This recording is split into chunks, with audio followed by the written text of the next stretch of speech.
Once upon a time, long before humans existed, the sun and the moon lived on Earth as friends. They were inseparable, constantly laughing and playing together from dusk until dawn.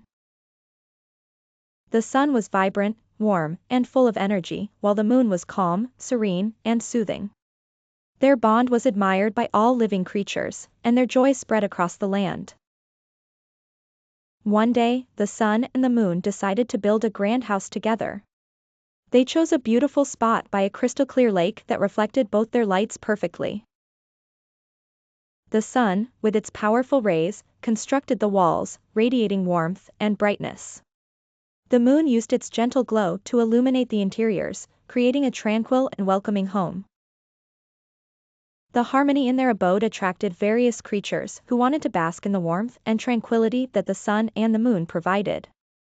However, as time passed, the sun's fiery temper began to grow. Though he adored the moon, he sometimes felt stifled by the constant presence of others and sought space to stretch his flaming rays. On the other hand, the moon became more reclusive, frequently disappearing into the shadows and craving solitude and quiet. One day, the sun invited all the woodland creatures and sky spirits to a grand feast. The sun's exuberance was at its peak, and his radiant energy spilled over into dazzling displays of light and heat.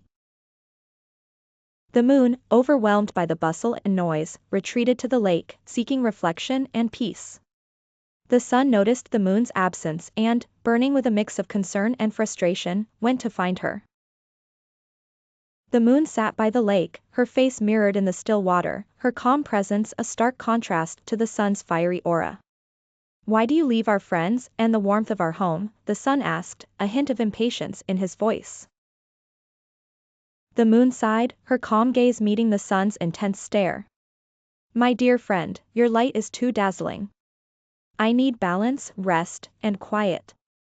You seek the company of others, basking in adoration and laughter. I seek peace and reflection. We are different, yet we complement each other." The sun pondered the moon's words. His heart was full of love for his friend, but he realized their differences were growing vast. He did not wish to dim his light nor force the moon into constant brightness.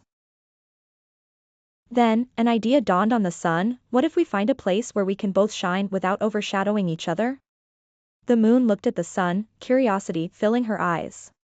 "What do you propose?" she asked. "The sky," the sun exclaimed. "We can take turns illuminating the world, sharing our light with the land and creatures below. You can have your tranquil nights, and I can have my vibrant days. This way, we both give and receive what we need." The moon smiled, her light growing softer in agreement. "That sounds like a perfect balance," she said. Without further delay, the sun and the moon rose from their earthly home. They bid farewell to the lake that had mirrored their bond and ascended to the sky. From that day forward, the sun ruled the day, filling it with warmth and energy. The moon reigned over the night, offering serenity and calm. And so, they continued to be friends, sharing the sky and living in perfect harmony. And that is why the sun and the moon live in the sky.